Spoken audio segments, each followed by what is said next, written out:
కాల విభాగంలో తప్పకుండా బొట్టు పెట్టుకుని తాను జరుపుకోవలసినవి కొన్ని ఉంటాయి. అందులో పుట్టినరోజు ఒకటి. నేను నా పుట్టినరోజు చేసుకోనండి అని అనకూడదు. తన పుట్టినరోజును తాను చక్కగా జరుపుకోవాలి.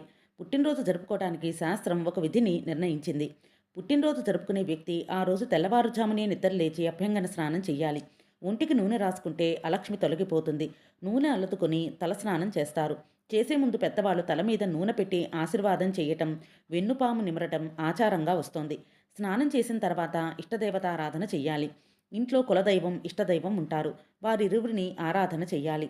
తర్వాత ఆవు పాలలో బెల్లం ముక్క, నల్ల నువ్వులు కలిపిన పదార్థాన్ని మౌనంగా తూర్పు దిక్కుకు తిరిగి 3 సార్లు చేతిలోకి ఆచమనం చేస్తే ఎలా తీసుకుంటామో అలా 3 సార్లు పుచ్చుకోవాలి.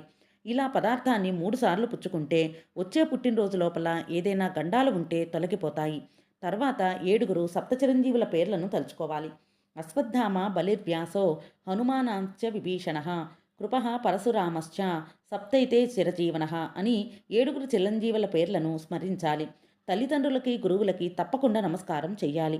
వారి ఆశీర్వాదం తీసుకోవాలి. ఇంటికి దగ్గరలో ఉన్న దేవాలయాన్ని దర్శనం చేసి చక్కగా మృష్టాన్న భోజనాన్ని చేయవచ్చు. శక్తి కొలది దానకర్మాలను నిర్వహించాలి. తనకి శక్తి ఉందా, ఐశ్వర్యం ఉందా దానం చేస్తారు. ఒకవేళ లేకపోతే గోగ్రాసం అంటారు. చేతి నిండా కాసిన గడ్డి పరకలు పట్టుకు వెళ్ళి ఒక ఆవుకి తినిపించి ప్రదక్షిణ చేస్తే చాలు. ఇవి పుట్టినరోజు నాడు తప్పకుండా జ్ఞాపకం పెట్టుకుని చేయవలసిన పనులుగా పెద్దలు చెప్తూ ఉంటారు. శ్రీమాత్రే నమః.